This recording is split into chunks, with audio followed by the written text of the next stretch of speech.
Hi, everyone. Welcome to We Go Deep with Kat and Sarah. And we're back this week with a discussion about love. Just a little topic, that's all. Oh, yeah. I think we can go really deep on this one for sure. Mhm. What are you seeing, Sarah, about what love is and what it isn't? Well, we could start with some cultural. So culturally, love often is very conditional. You have to behave in a certain way, and then I can love you. Or it might be an expression of violence. If you love her, you're gonna go and slap Chris Rock for her. As we saw, when was that, a year or more ago in the news, where Will Smith, because he loved her so much, he hit another man. And I remember when I was growing up, to me, the phrase "I love you," it meant, or I'd hear it in two contexts only. It meant that I want you to do something, or I want to control you. Like, if you love me, you will behave in a certain way. Or it meant that a guy wanted to get in your pants and he wasn't gonna stay with you. Once you let him in, he was gonna dump you, Sarah, so you better not let him in. But yeah, it generally meant something negative, like, well, no, back off. So it was never really like a good thing. So that'd be starting off with what it isn't. Yeah, I think you had.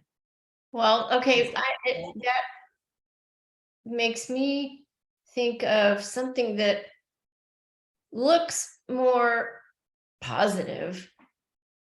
I used to believe that love was this feeling, but that it arose in me because of outward circumstances. It arose in me because, my parents did something wonderful for me, or they supported me in something that I wanted to do, or, my ex-husband bought me a gift or took me to dinner, or remember the 5 love languages, like hit the box on all the 5, or even ask me, what's your love language? And did something. And then I would get this feeling.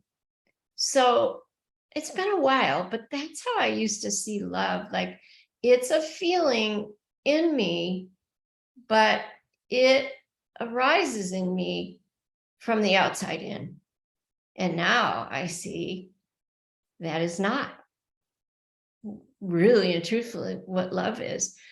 Because the only way for me to experience that feeling is via my own thinking, by the power of thought, by the fact that I chose to look at those events, circumstances, people, as something loving, because that's the story I told. Oh, when that happens, that means that person loves me, and therefore I'm going to feel loved. I'm going to feel loved.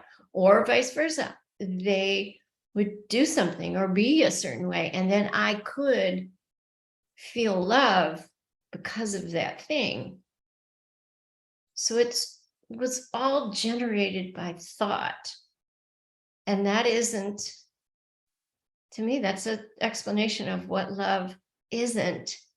But it's a pretty common, accepted definition of love in our culture, don't you think?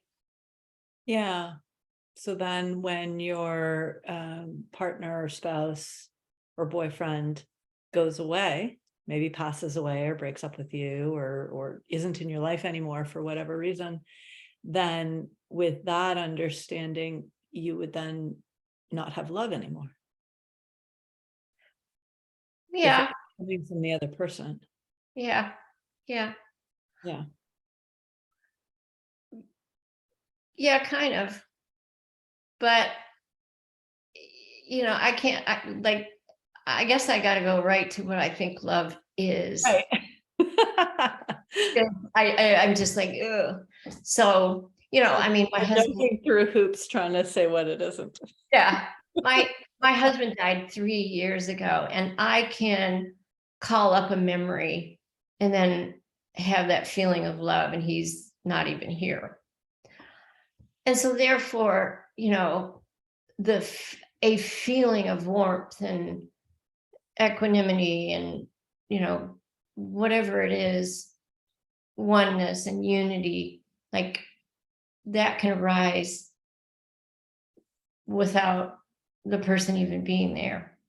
And I remember before my husband died, quite a while before he died, like 5 or 10 years ago, I remember him sitting in his office and doing his thing and having his radio blaring too loud and hadn't paid attention to me for hours and hours. And I just went in and said, hey, sweetie, can I have a kiss? And he was like, sure, like thinking I was going to come in and say, turn that dang radio off, or that talk show. And I said, you know what? You get to be the object of my love. And it doesn't matter what you do, who you are, what you say, like I can generate a feeling of love and project it onto the object of you. And he looked at me and he was like, really? I don't have to do anything? I was like, no, it's an inside job. But I see something even bigger. I think love is bigger than a feeling. I think it is who we are, what we are. I mean, I equate love now with something divine, with the energy that spins the planets, with God, with universal intelligence, with the life force, whatever terminology that one wants to use that resonates with them. I mean, there is this feeling of unity and oneness and deep compassion and deep caring. But I think love just is. It is our being. It is who we are and what we are. And the only time we don't experience it is when we're thinking that we're not that, or we're thinking that something on the outside has to line up for us to feel a certain way. But I think it's beyond a feeling, Sarah. I think it is a being. And that's available 24/7 because that's our true nature. Mm-hmm. Yeah, that's beautiful. There's a couple things there. Yeah, there's the feeling you were talking about, the feeling when you bring up a memory of your husband, or the feeling of you can have certain thoughts and feel love. And I've noticed for myself that type of feeling, I don't know that I would call it love anymore. It's more of a warm, happy. It has a different flavor or texture to it. It's definitely like a thought generated. I mean, it's nice. It's not a bad, it's like a warm blanket sort of thing. But the feeling of love that I feel that wells up from the inside, that is who I am, has a much, it's like an ocean in comparison to a little trickle of water coming out of a faucet. And the quality of it is so much deeper and has a clarity to it. I love that distinction. I hope I'm not cutting you off. No, my fingertips are doing this motion because I'm trying to like describe it, but it's perhaps indescribable. Yeah, it's a totally different, and it's when I'm not thinking habitual thoughts, when my mind settles and clears like a muddy puddle. Yeah. And that clarity comes up, and then it's like this welling up of that love feeling. I really, I think what you just said is a perfect example of what I was trying to say, is that love isn't a feeling. There is, in other words, this feeling, we would label it something different now. It's joy, it's excitement, it's compassion, it's whatever it is. It's, it's nice, you know. But when we land in that space of alignment and resonance with our true nature, that has a different tone, it is a different feeling. It is, because it is so much. It's the thing you can't put words to. And it's just so expansive. It's so, and yet to me, it almost has this ordinary feel to it. It's like, oh yeah, I've come home. Like, oh, that's me. That's us. That's who we all are. Yeah. Yeah. In thinking of the two, like the more commonly known love that you generate through your thinking, it's love in quotes, versus the feeling of who we are, love. One feels like I'm full up and overflowing with it. I'm like a fountain that's just full up and overflowing, and I don't need anything. And I'm complete and whole and perfect. The other one feels like something I want more of, something you couldn't get enough of. Like, I just want, kind of like, I just want more cookies. And that cookie was so tasty, I want another cookie. And so there's a whole different quality to it. Yes. Yeah, absolutely. Wow. Well, I had a conversation with someone recently, a client, and it was so obvious to me, because I'm just imagining that a lot of our listeners are going, oh yeah, that sounds really nice. But when my boyfriend, my partner, my spouse does this thing, like they just wouldn't do that thing if they really loved me, or I did this thing, or I feel this way about this person. That means I really, really love them. Like that can look so real. I mean, we can believe it, it's very easy, I think, because it's just so culturally indoctrinated. The ideas of what love is kind of messed up. Yeah, we even talk about looking for a relationship to get our needs met, where that actually fully happens. You meet your own needs by being you. I was going to say we generate love, but we are love. So it's like, it's hard to talk about. But yeah, and kind of how you talk about people say like, oh, if they loved me, they would blah, blah, blah, or, they would ask me about my love language or something like that. And I see that as more of a communication level thing. Like if you really would like your spouse to start doing something or stop doing something, well, let them know and like have a conversation about it. Maybe they're perfectly happy to do the thing that have been waiting for all this time. Yeah, Sarah, I think what you're saying is this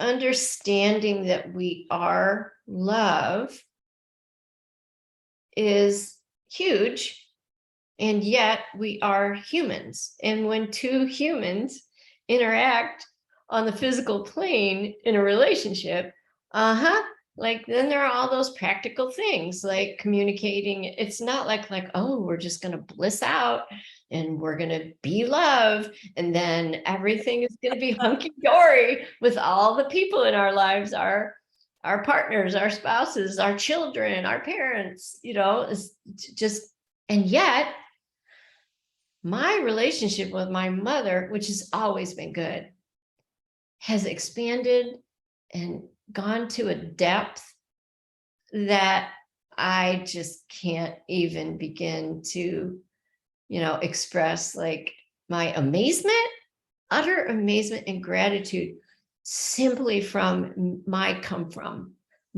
being that which we're talking about, like my being present with her as that, like it, and I think that was able to happen because we had all the bugs worked out of our, our communication and our, like, we're grounded on the human level, not perfect, I mean, I still yell at her when she can't hear me because she has significant hearing loss and I get impatient, and she's just like, could you say that a little nicer, or you don't have to yell at me, oh yeah, I forgot, but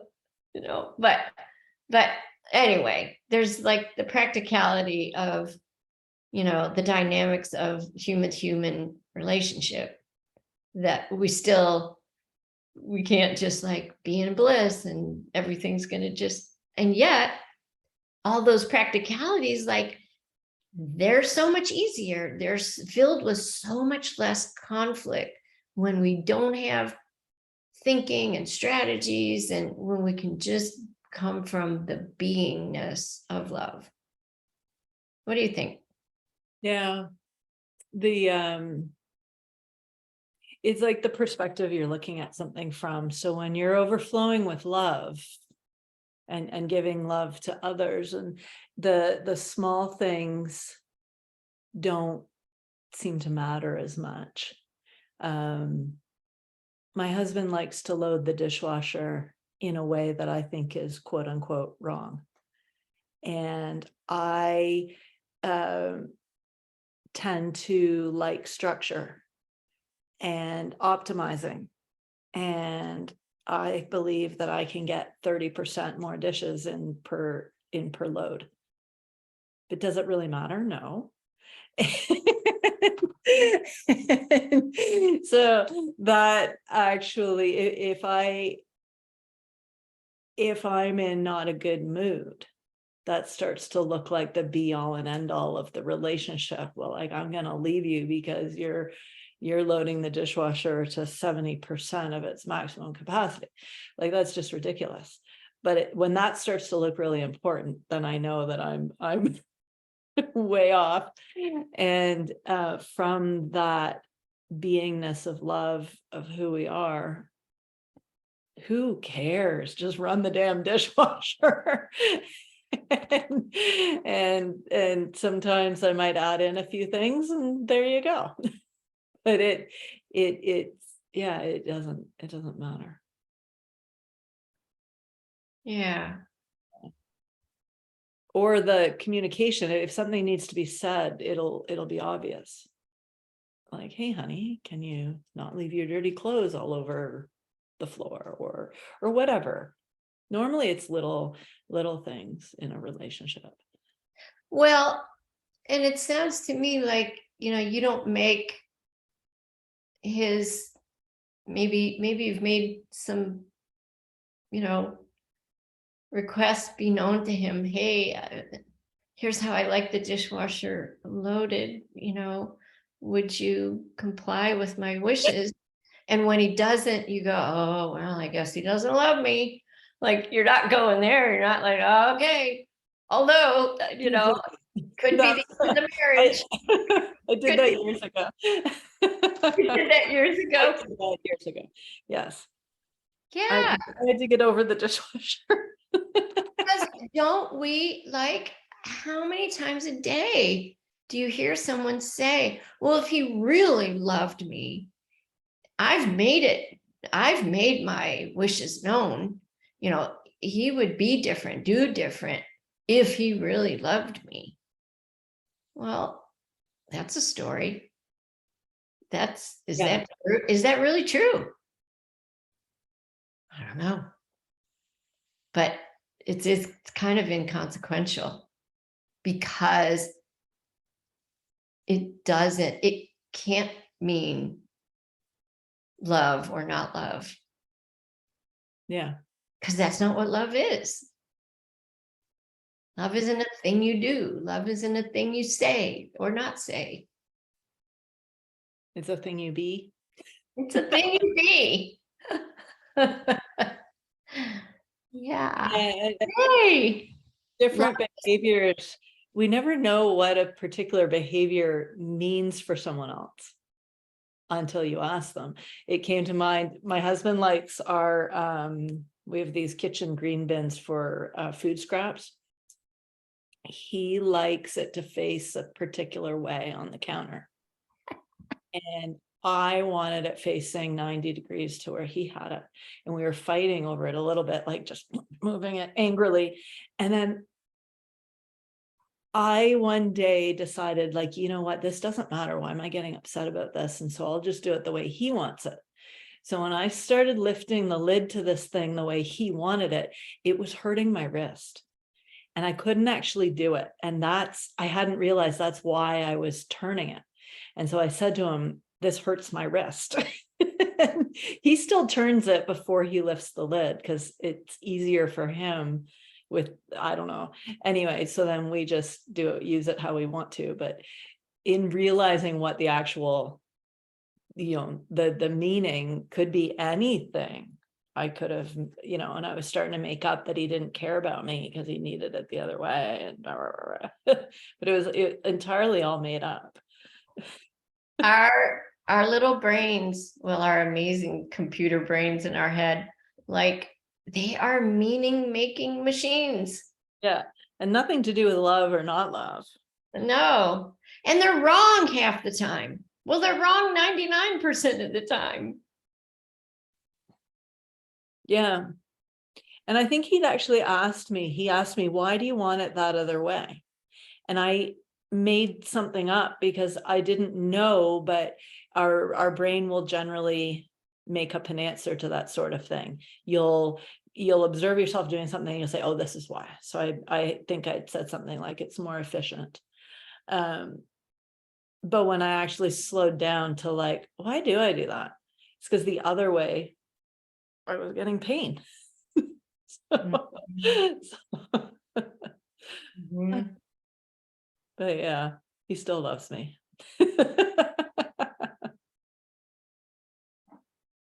Yeah, boy. Relationships are interesting. Relationships are such a place for us to hold up a mirror and see ourselves, right? Mhm. For sure. You can't escape you or me. I can't escape me within the dynamic of a relationship with another person. Yeah, because they'll mirror it right back to you. Oh yeah. Oh yeah. Yeah. I remember saying to my husband one time, there are times when I actually feel hatred toward my mother. And I love my mother, I really, really do. And he would just say, oh, Kathleen, yeah. That's you seeing something in her that you don't like that you see in yourself. I'm like, oh, maybe so. Uh-huh. And that can be true a lot of the time. Those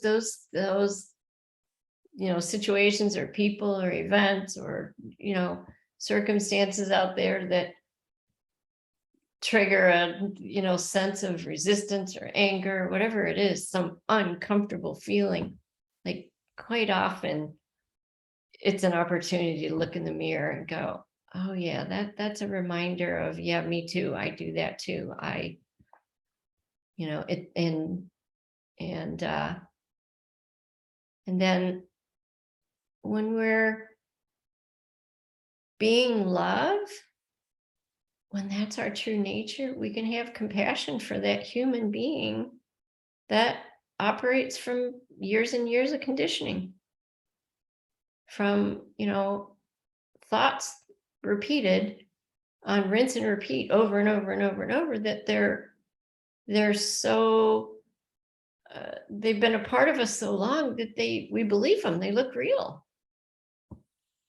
But we can have compassion, for ourselves and others, when we just see that we're spiritual beings having a human experience. Yeah. We're love. We are love. We are love. Walking around having a human experience, which that human me yells at her mother when I have to repeat something by the third time that she doesn't hear it, instead of, spelling the word out or sitting down or, whatever it is, like having compassion for the fact that she's got just significant hearing loss. And again, I think you were talking about it, like it always happens when I'm feeling rushed, or I'm hungry, or I'm tired, or I'm, whatever it is, like that's when the impatience shows up. Mm. And I'm fortunate that, we're just like two ducks, we get in our little fight, we shake our feathers, and then we just swim in the pond like mom and daughter again, and everything's fine. Yeah. Yeah. It's like we're love walking around in these squishy packages. Yeah. Hairy squishy packages. Yeah. Sensitive, like believing that, somebody can say something that hurts us. Mm. We can only hurt. We can only create the feeling of hurt. I mean, it is not to say that I don't want that to sound like we should be a victim of abuse or a doormat to, you know what I mean, that we are. I mean, sometimes that feeling of hurt is a clear signal, right? That there is something that needs change. Yeah.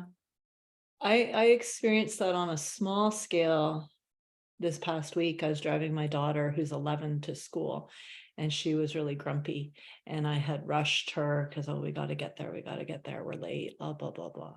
And she said something hurtful to me in the car.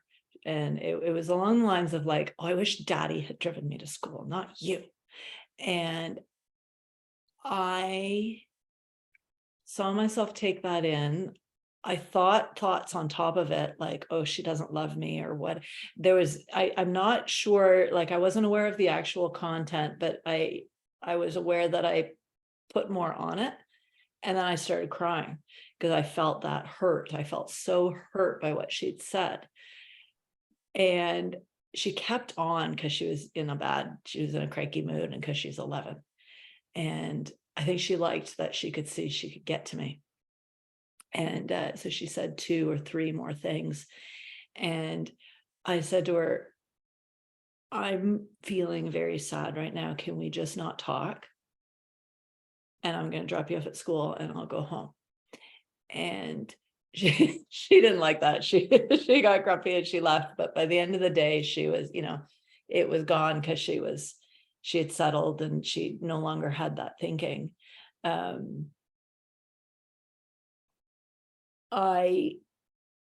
I would say I hurt myself because I had that thinking on top of what she was saying.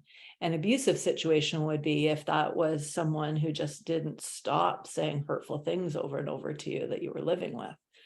Well, yeah.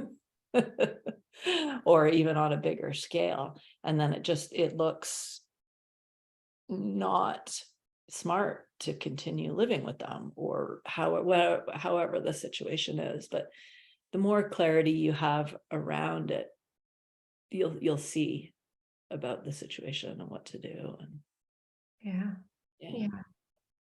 I could also see that we each had love under her grumpiness, she was love.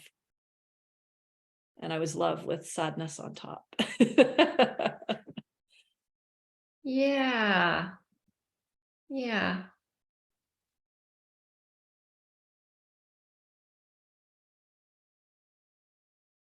Yeah, I've been thinking about that lately. How I don't know. I'm really like even hesitant to talk about it because I'm still seeing something that I'm not sure how I'm going to ultimately see it, but it feels like this two operating systems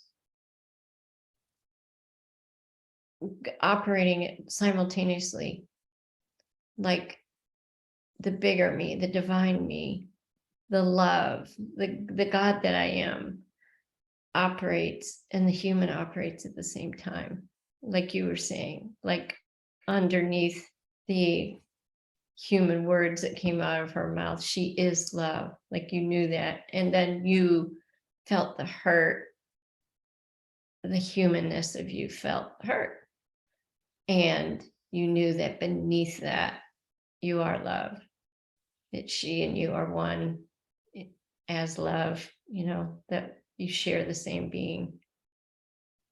So for me, there's something like I've noticed it like when I'm doing something basic and simple, like I'll be out walking the dog, and I can just feel my oneness with nature. Like I just feel, and yet I'm putting one foot in front of the other, or, a person's walking past me and their dog's kind of aggressive. And like, I still feel this oneness with nature. And yet I feel the human part of me go like, that person should get their dog sent off to doggy training school.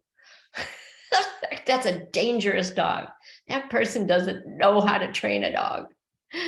They should not be out walking that dog.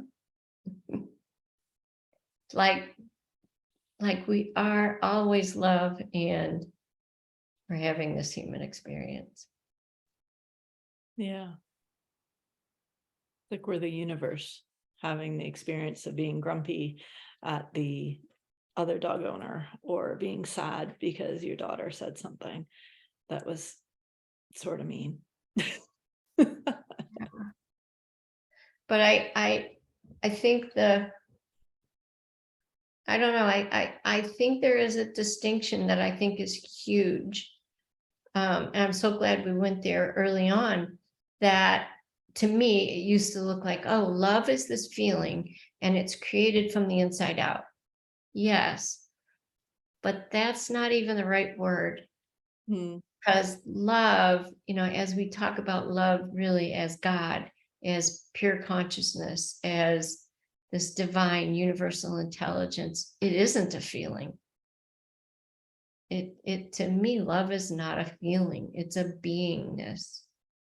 Now, when you're really aligned with that beingness, there are usually some feelings associated with it, but they're distinct from this warm and fuzzy, feeling that we can generate by how we think about the circumstances around us. Yeah, I think it's huge. I think that distinction, and that would be something cool for people to play with. Like, one, seeing that all feelings are generated from the inside out. So a nice feeling about your partner, your child, can always comes from what you're thinking in the moment. And there's this bigger, expansive, unlimited, we can't put words to it, not a concept, but an energy, a being, a pure pureness that is, we can label as love. That is our true nature. Yeah. Yeah, That's awesome. I don't know if I have anything else. It seems like a good place to end. I think I so. think you expressed it quite gorgeously there. Well, so did you. You're the one that kind of pulled that distinction out early on. So I love you, Dr. Sarah. And I just, just kind of got to riff on that distinction, which is what the way it was, what I started seeing, a few years ago. Thank you. I love you too. Okay, bye everyone. Bye. See you next time. Talk to you next time.